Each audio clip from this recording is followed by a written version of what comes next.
Yeah, we got it. Welcome to live chat. Welcome to live chat. Remember to guard your privacy and abide by our. Can you guys, if anyone jumps on whānau, can you guys comment? Because I want to have a korero with you fellas. Live chat. All messages are visible. Oh, yeah, here we go. Boom. All messages are visible. Some messages such as potential spam. Oh, yeah, awesome. I can see your fellas comments now. Awesome. Cheer TJ, cheer Ocean Breather. Cheer my brothers. Cheer Mighty Mongrel Mob Barbarian. Shout out to you, my brother. Wicked. We're on, we're live, whānau. Cheer my brother M. Kamizona. Kia ora, brother. Kia ora, Danella. Willie. Kia ora, Willie. Ja Rastafari, my brother. Kara. Sky, missing your contact. Right on, whānau. Yeah. Been a little bit MIA, whānau? A little bit MIA. Cheer. Ella. Kia ora, Ella. Good to see you fellas too. Let me just stick you on my window. You'll know where I am. Who knows where I am? Who's seen this place before? Cheer, Livy. Kia ora, Livy. We got 20 whānau on board. Anton. Cheer, Anton. Good to see you, my breather. Ocean Breather. Yes, right on, Willie. We're in the Great White. Blessings, my beautiful whānau, for jumping on. Any updates on the hemp clothes? Damn, brother. Cheer, Kieran from Hamilton. Kia ora, my bro. Hemp clothes, man. Yeah, let's get that bloody on the go, far out.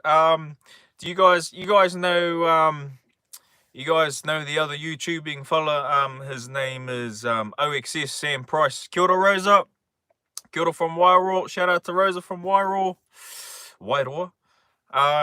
Yeah, the bro Sam Price from OXS Enterprises, he hit me up and was keen to collab, and because he does some printing and things, and he's got his own little printing business, and so if I was going to do some merch, then I was probably going to run it through him. But I don't know, hemp going the hemp way is it's going to be quite expensive, and obviously now with all of this COVID-19 rahui lockdown business, we're sort of on the pause at the moment, whānau.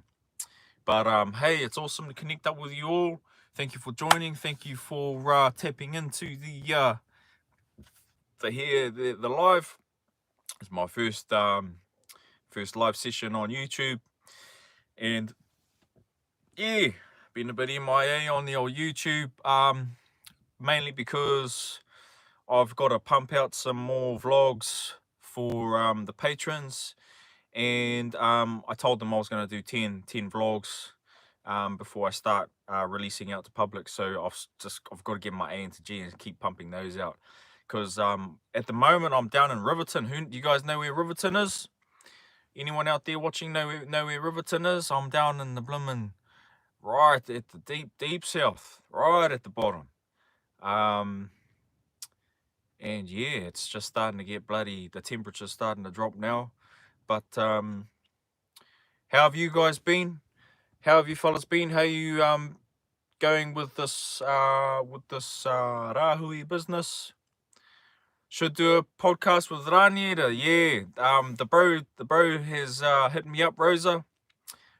He has hit me up and asked if I was keen, and I told him, yeah, bro, keen as. But I was also doing some of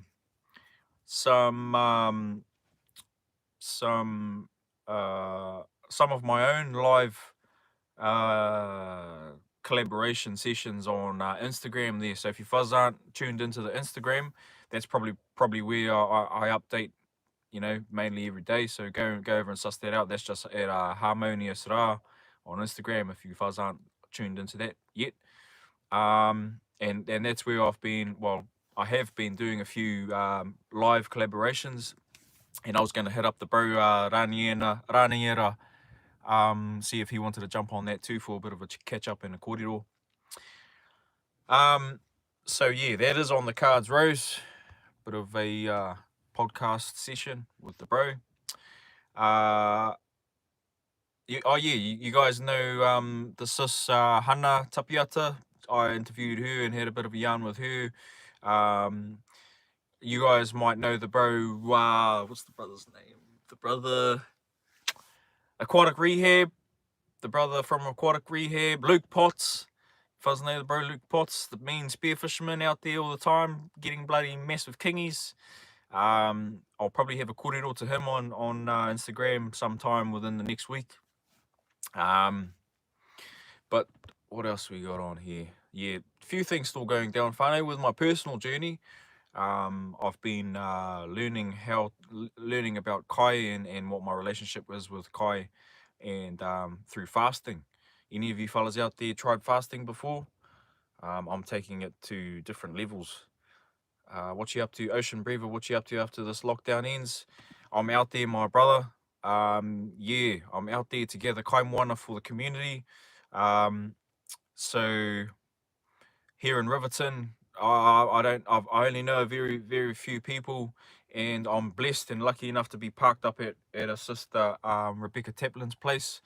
She just sent me a message last minute out of the blue. I was coming down past Queenstown. She hit me up, and because I haven't been tuned into any of the other updates, I don't watch the news or anything. She messaged me up and said, bro, the whole nation's going into lockdown.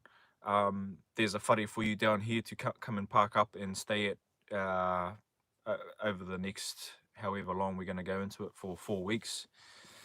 And then I thought, wow, okay, I have to go and like isolate somewhere. And straight away, whānau, my awareness went to bloody Milford Sounds. Any of you guys been to Milford Sounds? Straight away, because I'm down south, I was like, whoa, you know, I can go and park the Great White up in bloody Milford Sound somewhere. Never been there before, but I'm pretty sure it'll be pretty wild. And I can just park up down a road somewhere off the back streets, and as long as I'm next to the moana, then we'll get through the bloody the isolation lockdown, no sweat. Plenty of kai, can go and grab the kai, no sweat. So I was like, oh, you know, that'll be an awesome little adventure, and I would have done some mean living off the grid sort of vlogs through that. But then I'd actually confirmed it, and I was on my way down there over to the west coast, and I just about got to the turnoff, and something inside me, something inside my tinana, was telling me no. It was saying no. You are needed elsewhere. You don't go and escape into the middle of nowhere by yourself. You are needed in the communities, and you are needed to help whānau that aren't able to gather kai for themselves, because this is just the I think we're in the 3rd week of this rahui period. As time progresses, there are obviously there's going to be a lot more stress on whānau for kai, with, you know, lack of income and all that sort of stuff. And it hit me as I was on my way out for self-isolation that not everyone is as fortunate as I am, and not everyone is able to gather their own kai. So I made a decision. I'm going to take up the sister Rebecca's offer, and I'm going to come down here and set up base here in Riverton, because our next creating space, kaupapa, is going to be in Invercargill, and that's like half an hour away anyway. So so I'm down here, and then it was only like, I don't know, within the first week, then they stopped everyone from fishing and diving and stuff. So there's always mahi to be done, so I've been doing that internal mahi with the fasting. But as soon as they open up, I think there's whispers of it now. They're gonna bring it back to bring it back to level 3, and then you're allowed to go diving and fishing again. So soon as that gets the okay, I'm out there. Gonna go out there, do a mean harvest, and I've got there looks like a mean spot. Like, I don't know if you guys have ever been to Riverton, but there's some mean rocky outcrops, like some islandy looking spots quite a way off the coast that I'll be able to get out to on my kayak, no sweat. And they look perfect. They look perfect. I went for a dive out here the first week I got down here, and just next level abundant, like just thick. And I'm talking thick finally, I'm talking piles like boom, boom, boom, boom, boom, boom, everywhere. Kinners, big, beautiful pumpkins, fat tongues. So the deep south, yeah, it's I've seen videos of it, and it's just like exactly what it looks like. It's just abundant, finally. So that's pretty much where I'm at the moment. And that's how I ended up down here in Riverton. Oh, okay. Well, 27th of April. Oh, man, bro. Race. Level 4 ends on the 27th of April. There you go, whānau. Where's the Conan? Where's the abundant spots? Riverton, bro. Straight up. I reckon, I only went just down the road. Mussels. Big kutai. Everywhere. Like fields of them, bro. Fields of kutai. Yeah, so Riverton, bro. Beautiful place. Reese, that's awesome. Yeah, lockdown ends on the 27th of April. So as soon as that bloody bell rings, boom, I'm out there gathering up the kaimoana, and then I've already put out the word in the local community. Any kaumātua, any elderly whānau who are needing kai, who are needing kai, are interested, I'm just gonna go and tiki tour around and drop them off, drop off the kai. And then yeah, so that's pretty much what's going to be happening as soon as we're allowed to go diving again.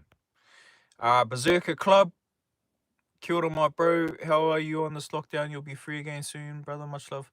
Shout out to you, my brother. Berserker Club, thank you, my bro. Much love. Sending AROHA. Mickey, Henry, Cheer my whānau, Jordan, kia ora, my bro, from West Auckland. Shout out to you, my bro. Pete Pender, Cheer Māori, blessings from Vegas. Shout out to you, my brother. Pete, thank you, my bro. Julian, Ratapu, Cheer Kazi, stay, Ari, God bless. Blessings from the centre whānau, the centre of my being. Big waves, big waves. How are you fellas? How's this journey been for you guys lately? It's certainly been interesting for me, in terms of my own internal stuff to do with kai, and learning what kai actually means for me, and what its purpose is for my tinana. As you fellas already know, I've been living in the van for a while now, so as soon as the nation, as soon as the Prime Minister called it lockdown, I've been living this lifestyle for ages now, so it didn't really affect me, and it actually gave me an awesome opportunity to start doing some mahi internally instead of always traveling around. How was your journey with fasting up on Aoraki Maunga? Oh, right on, brother. Yeah, Ocean Breather. That was powerful, my bro. That was absolutely powerful, that fasting journey. For those whānau who are not sure, I went after creating Space or Tautahi, Christchurch. I needed to go away, and I needed to have some time alone, time to myself.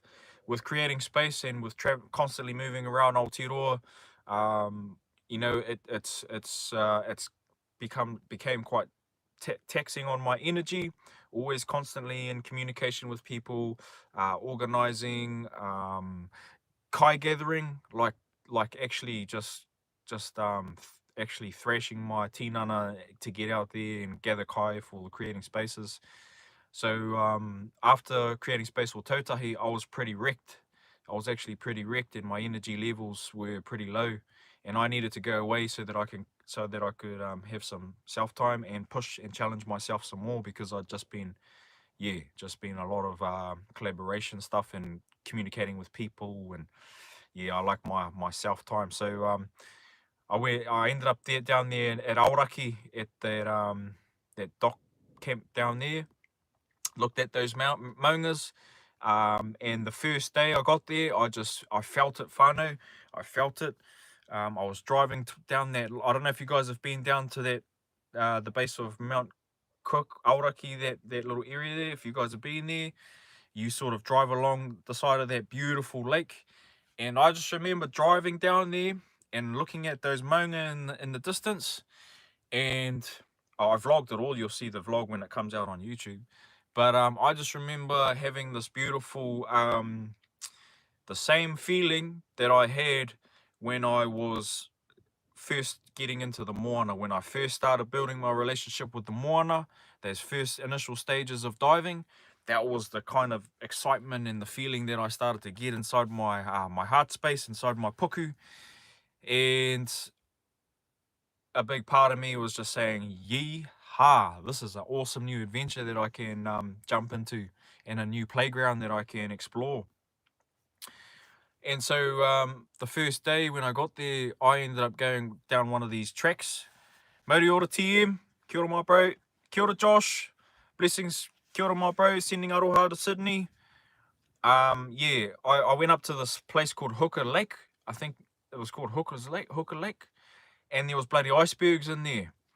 And as soon as I got there, straight away, my wairua was saying, "Get in the water, bro. This is an awesome opportunity." So I stripped off and made my way into this lake with these bloody icebergs, and it was, I don't know how cold it was. It was bloody cold as icebergs cold. And I sat in there, and I just had a bit of a wānanga with myself, feeling the pain from the coldness, and then just going through the different waves of awareness, taming the mind, taming this thing in here. That's the main practice that I do when I do all these self-discovery things, is to tame the mind, because the mind can be our greatest tool, whānau. It's such a beautiful tool for us in our everyday life.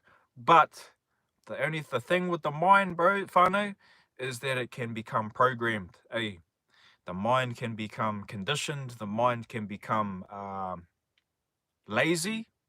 The mind can become lazy, and it likes comfortability. It likes nice, warm, cozy things.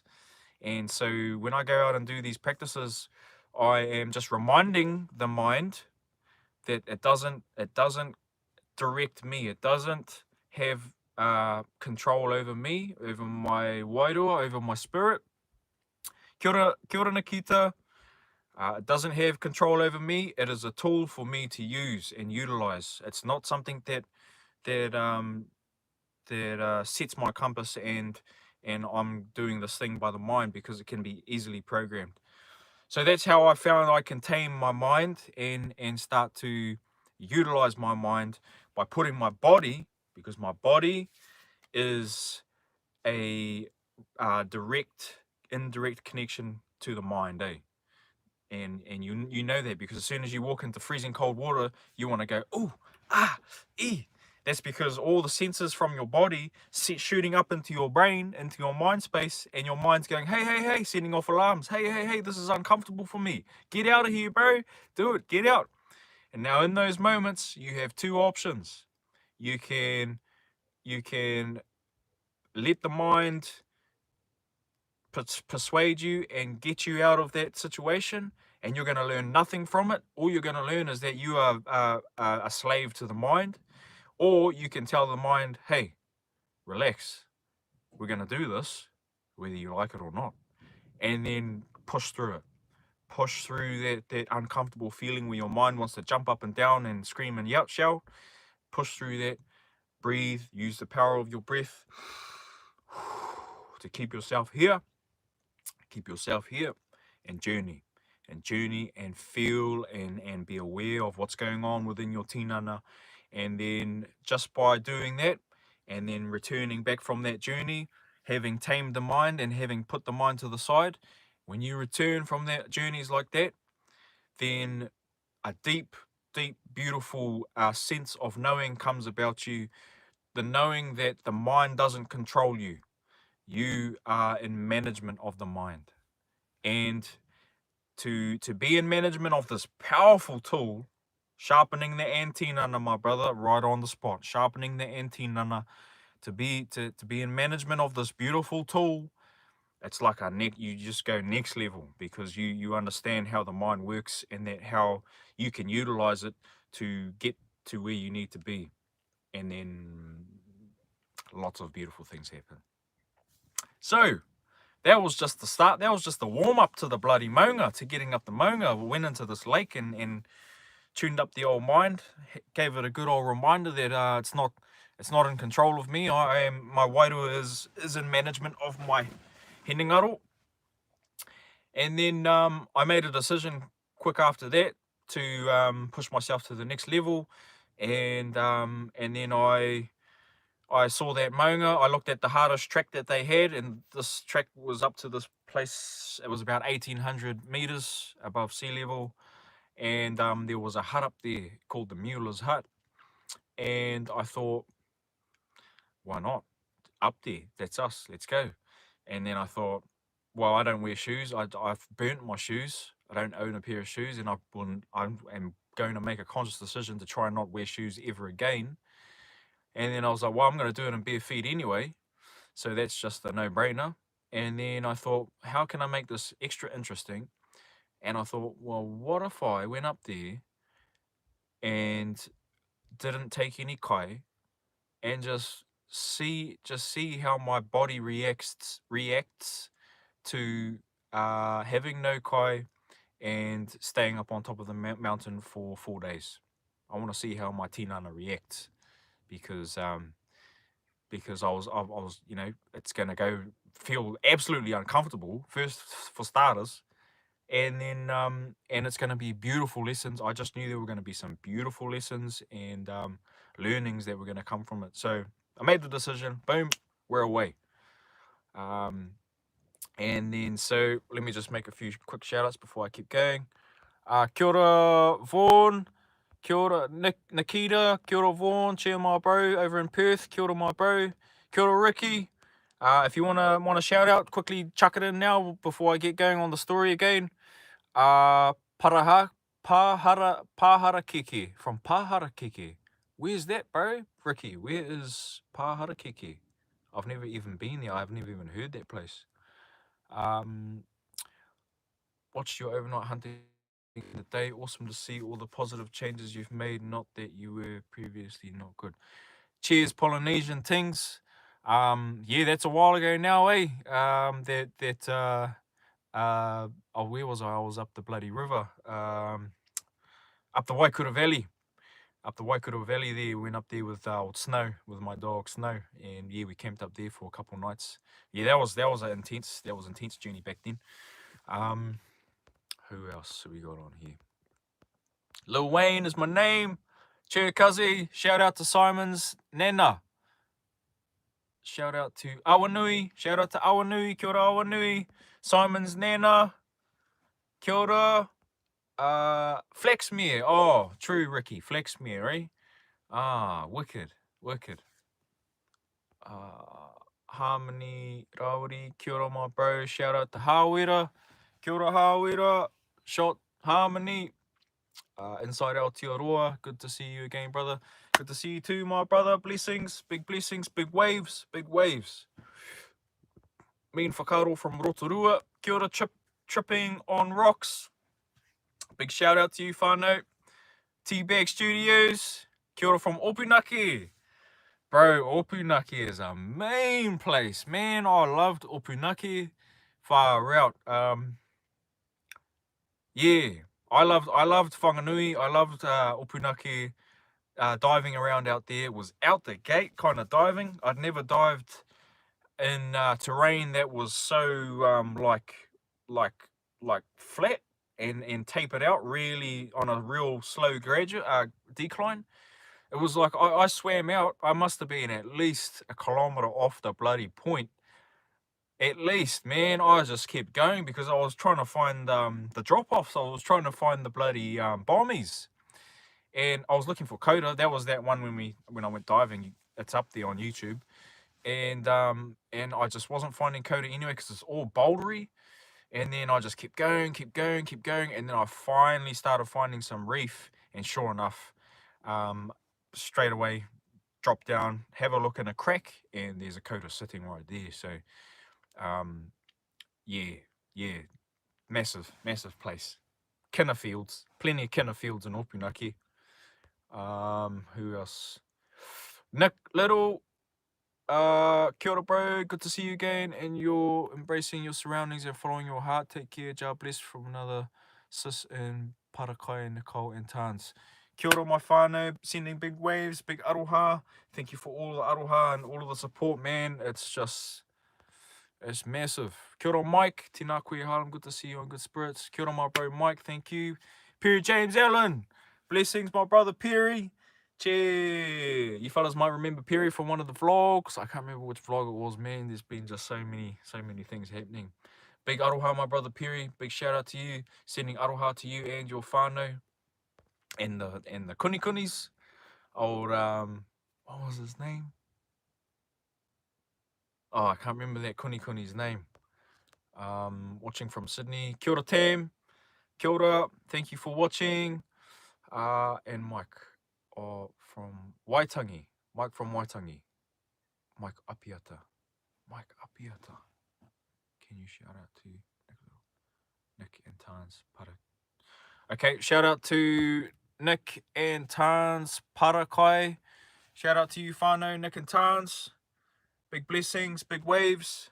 George Cooney. George Cooney. Yes, yes, bro.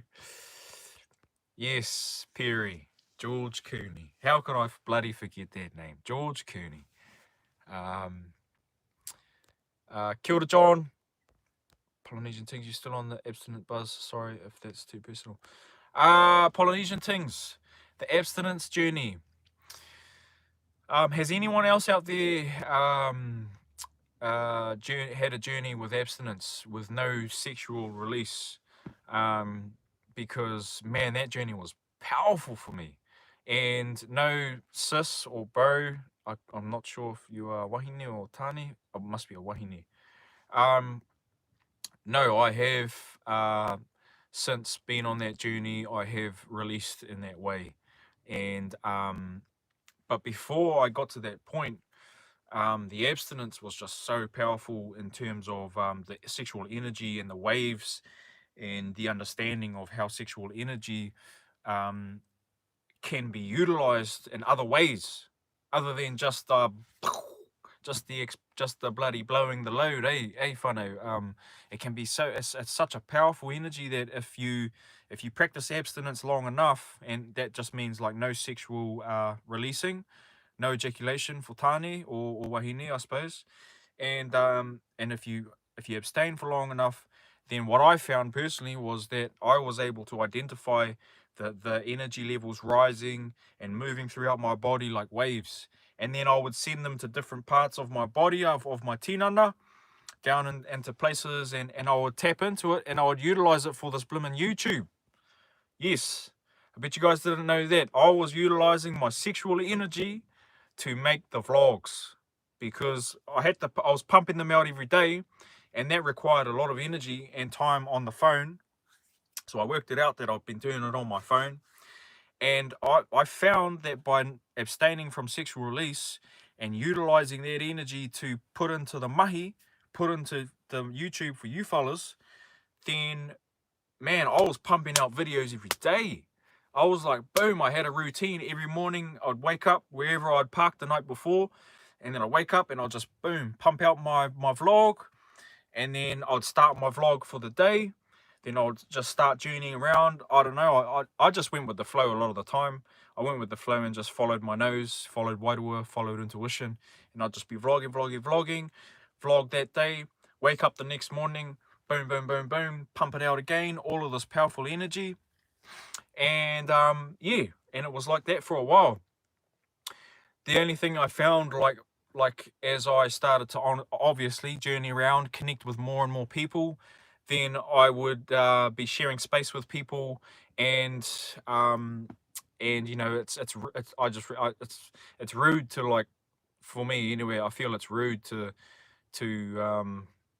like not give someone your full attention, or, like, you know, to, if you're gonna sit there and share space with someone, then, you know, it's polite, or it's nice to actually give them your attention. Sometimes I'd be having conversations with people for ages, like hours, and then I would fall behind on my mahi and my vlog catching things, and so I just had to try and find a way to adapt with it. But it's all learning whānau. And for me personally, you know, like, no, I don't personally know anyone who has done this journey through YouTube. I don't know anyone who has lived in a van. No, none of my whānau have ever lived in a van and travelled around Aotearoa that I know of. So this whole thing, everything that you've seen through the vlogs and through Blimmin' Patreon, that was a whole, you know, that was a whole different out of it way of opening the door for income as well. That actually required a lot of trust in my intuition, and trust in the guidance that I was receiving, internal voice, and to not be to not have security around weekly income, you know, to let that security go, to let the security around future like instability, like with a house, you know, whānau, like with a house, and not going to work and getting a mortgage. And, you know, I have no mortgage, I have no bills, I have no debt. And but that also means, like, that, you know, am I going to be able to own a house at the end of the day? Probably not, because I'm not putting in the mahi now to do it. I'll let that go to live here and now, to share space with you guys, and to fulfill what I feel is my life purpose, which is creating space around Aotearoa, and helping bring communities together, to create unity within communities, to help remind people that we are all the same whānau. We are all the same, and anything that I can do, you can do as well. And it's just a matter of, like what I was talking about before, training yourself, training your mind. The mind is a tool. The mind is our tool to help us get stuff done. It doesn't lead us. It doesn't make sure it's not leading you, because it can easily be programmed. Right, I'm going to quickly